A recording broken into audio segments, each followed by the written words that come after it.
नमस्कार, 11 न्यूज में आपका बहुत बहुत स्वागत है। मैं हूं संजय मिश्रा। आज हमारे इस खास कार्यक्रम में हम आपको दिखाएंगे कि किस तरीके से जो महाराष्ट्र सरकार का सपना है, उस सपने के आगे एक प्रश्न चिन्ह सा लग गया है। खास करके मुंबई में बढ़ती वाहन और पार्किंग की समस्या, और इसके अलावा मुंबई में जिस प्रकार से जो चालियों का विकास होना है, जिस तरीके से उसका पुनर्विकास किया जाना है, उसको लेकर इन दो दो विषयों पर आज हम चर्चा करेंगे। लेकिन सबसे पहले आपको बता दें कि मुंबई में पार्किंग की समस्या से निपटने के लिए मुंबई महानगर पालिका और राज्य सरकार ने नई योजना बनाई है। महाराष्ट्र सरकार ने मुंबई हाई कोर्ट में एक हलफनामा दायर करके बताया है कि नई गाड़ियों का आरटीओ विभाग से तब पंजीकरण किया जाएगा जब गाड़ी खरीदने वाला व्यक्ति यह प्रमाणित करेगा कि उसके पास गाड़ी पार्किंग के लिए उपयुक्त जगह है, तभी उसके वाहन का रजिस्ट्रेशन होगा। मुंबई में लगातार बढ़ती पार्किंग की समस्या के कारण सड़कों पर आम लोगों का चलना दूभर सा हो गया है। सड़कों और फुटपाथ पर गाड़ियों की अवैध पार्किंग के कारण मुंबई शहर में भारी दुर्व्यवस्था उत्पन्न हो चुकी है। इसी मामले को लेकर एक संगठन ने हाई कोर्ट में जनहित याचिका दायर कर महाराष्ट्र सरकार को कटघरे में घसीट लिया। न्यायालय ने इस केस की सुनवाई के दौरान बीते दिन राज्य सरकार को कड़ी फटकार लगाते हुए कहा कि सड़कों पर पैदल चलने वाले नागरिकों की पर्याप्त सुरक्षा के लिए सरकार ने आखिर क्या उपाय तय किए हैं। हम आपको बता दें कि जिस तरीके से आर्थिक राजधानी मुंबई में धनोत्पार्जन का जो सबसे बड़ा एक केंद्र माना जाता है, और खास करके केंद्र सरकार की तिजोरी में टैक्स का एक बड़ा हिस्सा यदि किसी राज्य से होकर जाता है तो वो है महाराष्ट्र, और महाराष्ट्र की कथित राजधानी कही जाती है मुंबई, और यह देश की आर्थिक राजधानी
ये पार्किंग के लिए बना भी दिया जाता है, तो क्या मुंबई में आने वाले दिनों में नो पार्किंग की एक जो बड़ी समस्या है, पार्किंग की जो बड़ी समस्या है, क्या वह दूर हो पाएगी?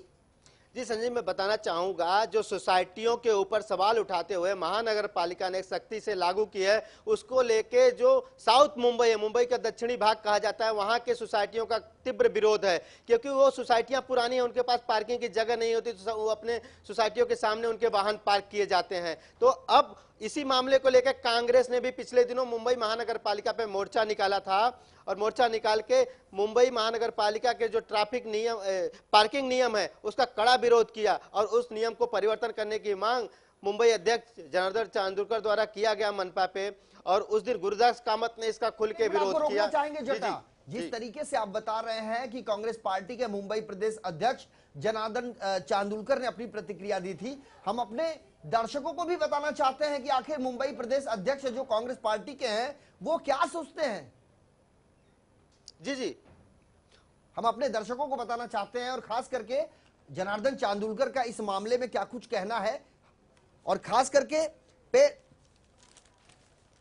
पार्किंग नहीं होने पर वाहनों का पंजीकरण नहीं होगा, ये अभी एक खबर छपी है अखबारों में। और खास करके बात करें बृहन मुंबई महानगर पालिका की, बात करें ट्रैफिक पुलिस की, ये तमाम जो लोग हैं कहीं ना कहीं एक दूसरे से जुड़े हुए हैं, चूंकि बृहन मुंबई महानगर पालिका की जमीन होती है, जो ड्यूटी होती है ट्रैफिक विभाग की होती है। और खास करके जनार्दन चांदूरकर साहब क्या कुछ कहते हैं, ये हम सुन लेते हैं। डिमांड्स कारपोरेशन के पास है, जैसा कि 1800 रुपये पार्किंग का भुर्दंड है वो निकाल डालो, प्रॉपर्टी टैक्स बढ़ाया है वो ख़त्म करो, बेस की दरवाड़ बढ़ाया है वो निकाल डालो, और आरजी और पीजी के जो पार्किंग प्लेसेस है वो जनता के लिए खाली करो, वो कारपोरेटर्स को दिए है शिवसेना के और बीजेपी के। तो वो ऐसा नहीं चलेगा ना, सब कारपोरेशन की प्रॉपर्टी पूरे मुंबई करके लिए होती है, तो ये सब करो। और भ्रष्टाचार है वो भ्रष्टाचार कमती करो, और वो भ्रष्टाचार हमारे पास है, इनका किधर किधर भ्रष्टाचार है सब। सर, आप भाजपा और शिवसेना को क्या कहना चाहोगे? अभी देखे वेट एंड सी कितना दिन चलता है इनका, एक दूसरे के खिलाफ तो है ही है, ये तो सब आपको मालूम है, तो कितना समय देखना पड़ेगा।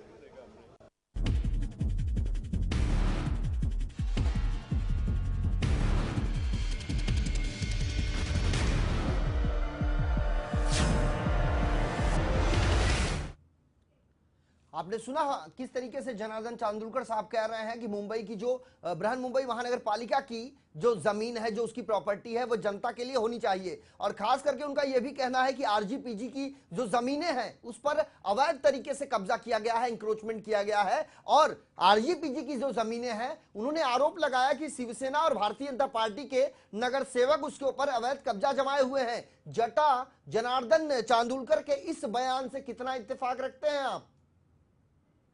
चाहूंगा, नेता हैं, ये आरोप प्रत्यारोप करना जानते हैं, लेकिन उसका समाधान निकालना नहीं जानते हैं। सत्ता में जब ये बैठे थे तो इनको ऐसे लोगों पर कार्रवाई करनी चाहिए, न कि ऐसी बयानबाजी करके अपना पीछा छुड़ाना चाहिए। संजय, बताना चाहूंगा, इसमें भूखंड का श्रीखंड खाने में कोई एक पार्टी या एक नेता शामिल नहीं है, इसमें कई पार्टियों के नेता शामिल हैं, और ये बड़ा मामला है, इस पर सरकार को गंभीरता से लेना चाहिए, और मनपा को भी इस मामले में सुनियोजित तरीके से कार्रवाई करते हुए मुंबई की ट्रैफिक व्यवस्था सुदृढ़ बनाने के लिए पार्किंग व्यवस्था को अच्छे ढंग से सुधारने की आवश्यकता है। संजय जी, कि जिस तरीके से हम बात करें मुंबई के रिहायशी इलाकों में बड़े पैमाने पर जहां ट्रैफिक विभाग की नजरें पड़ती है वहां तो थोड़ी सी खैरियत है, लेकिन कई जगह मुंबई के ऐसे भी हैं जहां पर ट्रैफिक विभाग पहुंच ही नहीं पाता है और वहां गाड़ियों का अंबार लग जाता है। मसलन के तौर पर हम बात करें तो पश्चिम उपनगर के कैसे ऐसे ढेर सारे इलाके हैं। इसके अलावा दक्षिण मुंबई की आपने दक्षिण मुंबई का जिक्र किया जटाशंकर जी, आपको बताना चाहेंगे मस्जिद बंदर, कर्नाक बंदर, मोहम्मद अली रोड, भाई खला, इस तरह के साउथ मुंबई जो है, दक्षिण मुंबई है, वहां के इलाके ऐसे हैं, मंगलदास मार्केट हो, मनीष मार्केट हो, वहां पर पार्किंग की कोई व्यवस्था ही नहीं है। और पार्किंग की अव्यवस्था के चलते लोगों को अपनी गाड़ियां जो है किसी भी जगह पर पार्क करनी पड़ती है। उसके बाद टोविंग वैन आता है ट्रैफिक विभाग का और उनकी गाड़ियां टो करके चले जाता है। उसके बाद नोकझोंक शुरू हो जाती है। यानी कुल मिला के रोज रोज का ये एक आलम सा देखने को मिला है मुंबई में, तो क्या लगता है कि आने वाले दिनों में क्या मुंबई की तस्वीर पार्किंग के दृष्टिकोण से बदल पाएगी? देखिए संजय, मैं बताना चाहूंगा, जो नया हलफनामा सरकार ने दायर किया है कोर्ट में, उसमें सख्त रूप से ये कहा गया है कि आने वाले दिनों पे इस मामले में सरकार और महानगर पालिका को गंभीर होना पड़ेगा। अगर ये गंभीर रूप से इस मामले का निदान नहीं किया गया तो और भी समस्या बिगड़ सकती है। सड़कों पे वाहन पार्क करने से जहां पे शहर की सुरक्षा व्यवस्था पे असर पड़ता है, वहीं पे आने जाने वाले लोगों पर भी इसका बुरा प्रभाव पड़ता है, जिसकी वजह से कई बार दुर्घटनाएं न जाने हो जाती हैं। बिल्कुल, तमाम जानकारी के लिए जटाशंकर साहब आपका बहुत बहुत शुक्रिया। और खास करके तमाम लोगों को हम बताना चाहेंगे, दर्शकों को, मुंबई में यातायात की समस्या और गाड़ी खड़ी करने के कारण फुटपाथ और सड़कों की दुर्व्यवस्था के चलते एक जनहित याचिका मुंबई हाई कोर्ट में दायर की गई थी, जिसके बाद सरकारी वकील की तरफ से यह दलील दी गई कि चूंकि नो पार्किंग में खड़े वाहनों पर जो अर्थदंड लगाए गए हैं वो 25 करोड़ के आसपास हैं साल 2014 के, तो ऐसे में माननीय न्यायाधीश महोदय ने खिंचाई करते हुए राज्य सरकार से जवाब तलब किया है कि राज्य सरकार ये बताएं कि आखिर पैदल चलने वाले नागरिकों के लिए पर्याप्त जगह क्या मिल पाएगा आने वाले दिनों में। चलने वालों के लिए जगह ही नहीं है, पार्किंग की समस्या अपने आप बढ़ती जा रही है। ऐसे में एक सबसे बड़ा सवाल ये उठता है कि जो सपना महाराष्ट्र सरकार दिखा रही है लोगों को, क्या उस सपने को समय रहते ही पूरा किया जा सकेगा? खास करके रुकेंगे यहां एक छोटे से ब्रेक के लिए, कहीं मत जाइए। अगले चरण में जब हम आपसे मिलेंगे तो एक नए मुद्दे के साथ मिलेंगे। देखते रहिए लेमन न्यूज। मुझे कुछ पल के लिए हम जरूर लौटेंगे और आप बने रहिए लेमन न्यूज के साथ।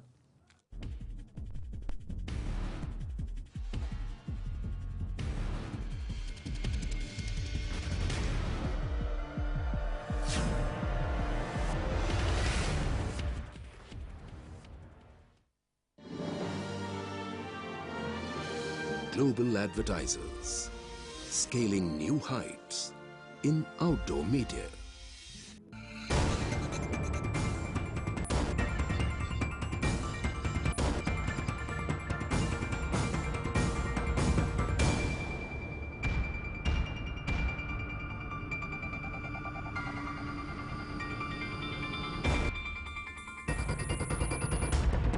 नमस्कार, मैं हूं अविंद्र आशुतोष, आपका बहुत बहुत स्वागत है लेमन प्राइम टाइम में।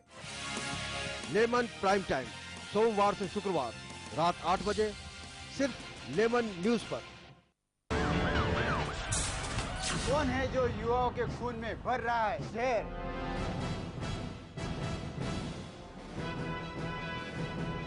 कौन है जो देश की अर्थव्यवस्था को कर रहा है खोखला?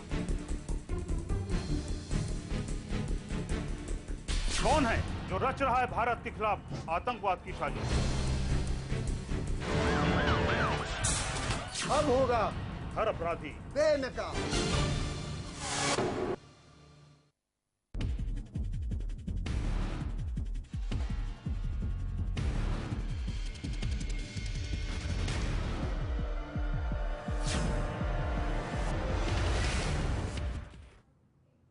स्वागत है आप सभी का ब्रेक के बाद। और खास करके हमारे इस खास पेशकश में हम आपको लगातार बता रहे हैं कि किस तरीके से पार्किंग की एक बड़ी समस्या मुंबई में है। इसके साथ साथ जो दूसरा भाग हम आपको दिखाने जा रहे हैं उसमें क्या महाराष्ट्र सरकार का वो सपना, जो सपना मुंबई के उन तमाम गरीबों को विस्थापित करने के लिए दिखाया गया था, क्या वो सपना समय रहते पूरा हो पाएगा? इस पर भी हम चर्चा करेंगे। लेकिन खास करके हम आपको बताना चाहेंगे कि मुंबई शहर के चौल में रहने वाले लोगों के रहन सहन और बेहतर करने के प्रयास महाराष्ट्र सरकार कर रही है। अगले 6 महीने के अंदर महानगर के प्रमुख स्थानों पर स्थित तकरीबन 93 एकड़ जमीन के पुनर्विकास की योजना राज्य सरकार बना रही है। गृह निर्माण राज्य मंत्री रविंद्र वायकर ने कहा कि मुंबई में बंबई विकास विभाग के सर्वे में पता चला है कि शहर में 93 एकड़ से ज्यादा भूमि पर स्लम और चालें बनी हैं। इसमें तकरीबन 217 इमारतें शामिल हैं।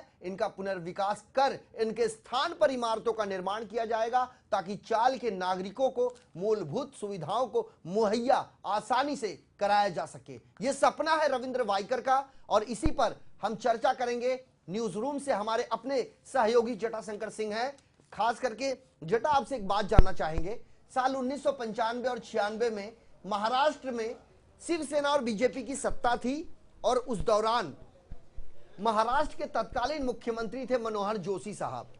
मुंबई के स्लम पॉकेट में रहने वाले गरीब लोगों को बसाने के लिए झोपड़पट्टी पुनर्वसन योजना की शुरुआत की गई थी और खास करके योजना चलती गई, भ्रष्टाचार बढ़ता गया और एक अंतराल के बाद योजना खटाई में पड़ गई और उस पर एक प्रश्न चिन्ह सा निर्माण हो गया। अब दशक के बाद एक बार फिर भारतीय जनता पार्टी और शिवसेना की सरकार महाराष्ट्र की सत्ता में काबिज हुई है और पिछले बार शिवसेना के मुख्यमंत्री थे, इस बार भारतीय जनता पार्टी के मुख्यमंत्री हैं। जटा आपसे यह जानना चाहते हैं क्या फिर एक बार लॉलीपॉप दिखाने की कवायद की जा रही है या वाकई में यह मुंबई का जो सरकार का सपना है वो सपना पूरा करेगी सरकार? जी संजय, मैं बताना चाहूंगा यह सारे योजना जो लाई गई थी बड़े बड़े दावों के साथ लाई गई थी कि मुंबई शहर का कायाकल्प होगा, मुंबई को झोपड़पट्टी मुक्त किया जाएगा, लेकिन जो बिल्डर आए इसमें भ्रष्टाचार करते गए और अपनी तिजोरी भरते गए। कुछ उसमें नेता और कुछ उसमें उद्योगपति शामिल भी हैं।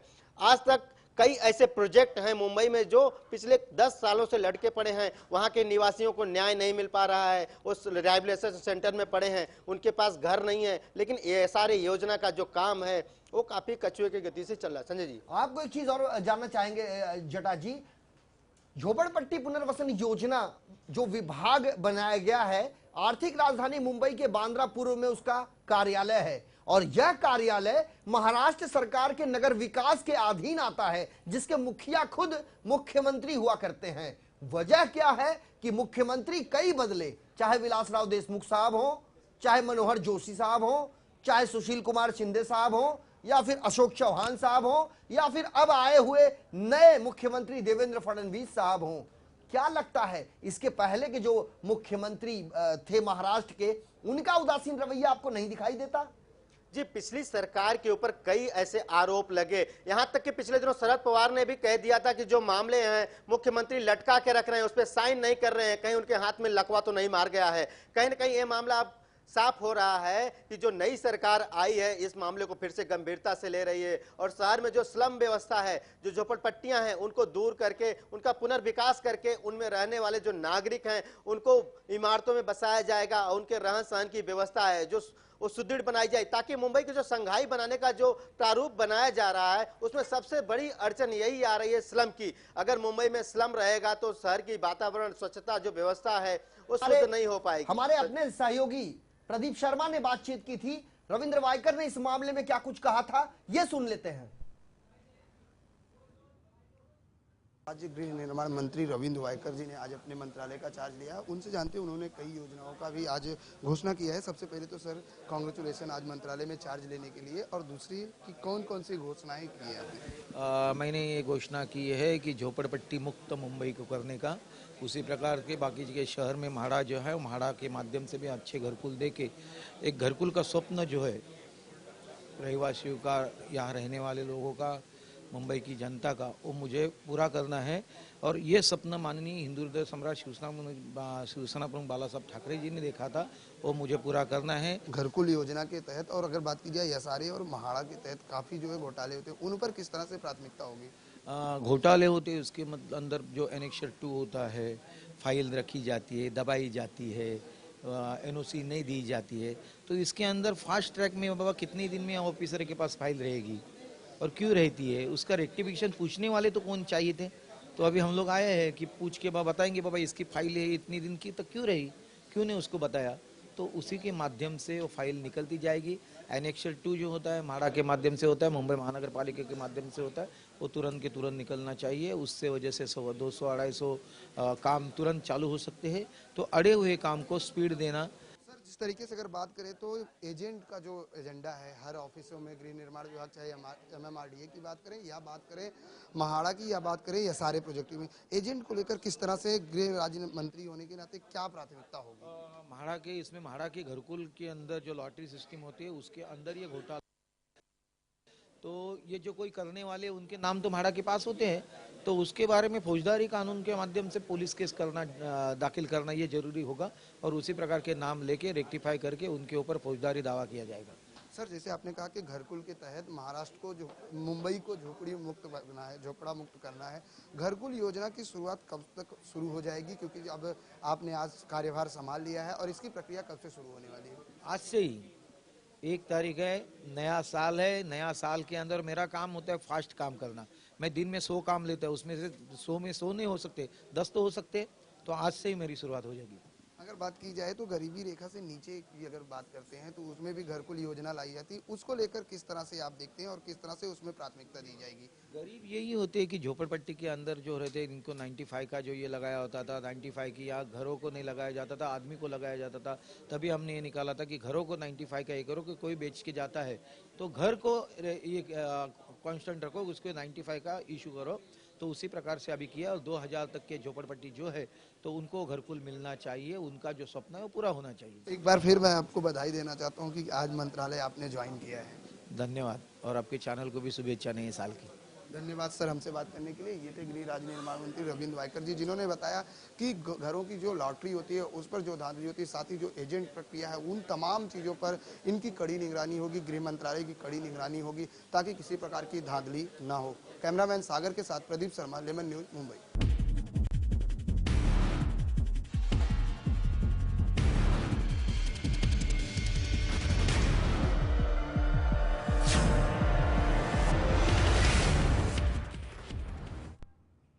तो आपने देखा किस तरीके से हमारे सहयोगी प्रदीप शर्मा से बात कर रहे थे महाराष्ट्र के गृह निर्माण राज्य मंत्री रविंद्र वायकर साहब, और बता रहे थे कि जिन जिन चीजों की आवश्यकता पड़ेगी उन तमाम चीजों को मद्देनजर रखते हुए आखिरकार मुंबई को एक नया आयाम देने के लिए महाराष्ट्र सरकार जो है वह पूरी तरीके से गंभीर है, और अपनी गंभीरता को वो आगे किस रूप में ले जाएंगे और इस सपने को किस प्रकार से साकार करेंगे। हमारे अपने सहयोगी जटाशंकर सिंह न्यूज रूम से हमसे जुड़े हैं। जटा, आपसे बड़े संक्षेप में जानना चाहेंगे, समय की काफी कमी है, क्या लगता है आपको आज के 15 साल पहले जो सपना दिखाया गया था मुंबई की गरीब जनता को, और एक बार फिर साल 2015 में इसे अमली जामा नए तरीके से पहनाने की कोशिश की जा रही है, कितना साकार हो पाएगा ये सपना? जी संजय, मैं बताना चाहूंगा, सरकार अगर इस मुद्दे पर गंभीरता से कार्य करेगी तो अगले आने वाले 5 सालों में मुंबई की दशा को सुधारने में कोई समय नहीं लग सकता है, सुधर सकती है दशा। और मैं यही कहना चाहूंगा, जो SRA योजना है उसको अगर ठीक ढंग से क्रिएट किया जाए, उसको आगे बढ़ाई जाए तो कहीं न कहीं मुंबई की जो झोपड़पट्टी समस्या है वो दूर हो सकती है। मेधा पाटकर ने कहा था कि मुंबई में यदि सबसे बड़ा कोई भ्रष्टाचार हुआ है तो झोपड़पट्टी पुनर्वसन योजना में हुआ है। आखिरी प्रतिक्रिया आपकी चाहेंगे?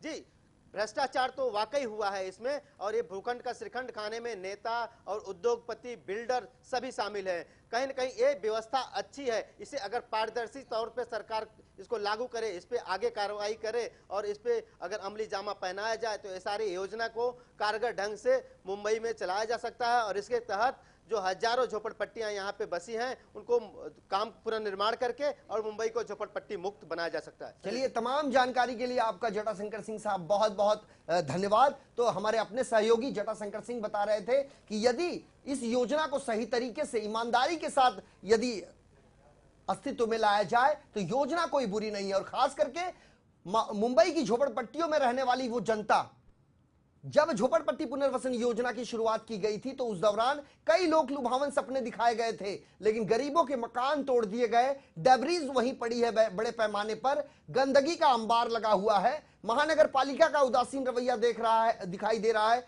महानगर पालिका बिल्डर के ऊपर आक्षेप करती है, बिल्डर की तरफ से तानाशाही बरता जाता है और भुगतती है आम जनता। ये वो जनता है जो इस आर्थिक राजधानी मुंबई को कड़े संघर्ष और अथक प्रयासों के चलते एक नई दिशा देने के लिए तत्पर रहा करती है। लेकिन अब कहीं ना कहीं वो तमाम लोग कोस रहे हैं सरकार की आर्थिक नीतियों को। सरकार नीतियां तो बनाती है, लेकिन जब नीतियों के अमलीकरण की बात आती है तो नतीजा निकलता है सिर्फ ढाक के 3 पात। तो हमारे आज के इस खास पेशकश महाराष्ट्र सरकार का सपना और उसके आगे जो प्रश्न चिन्ह लगा है, क्या आने वाले दिनों में वो प्रश्न चिन्ह हटेगा या यूं ही बरकरार रहेगा, ये आने वाला समय बताएगा। फिलहाल मेरे साथ अभी के लिए इतना ही। बने रहिए लेमन न्यूज के साथ, मुझे दीजिए इजाजत, नमस्कार।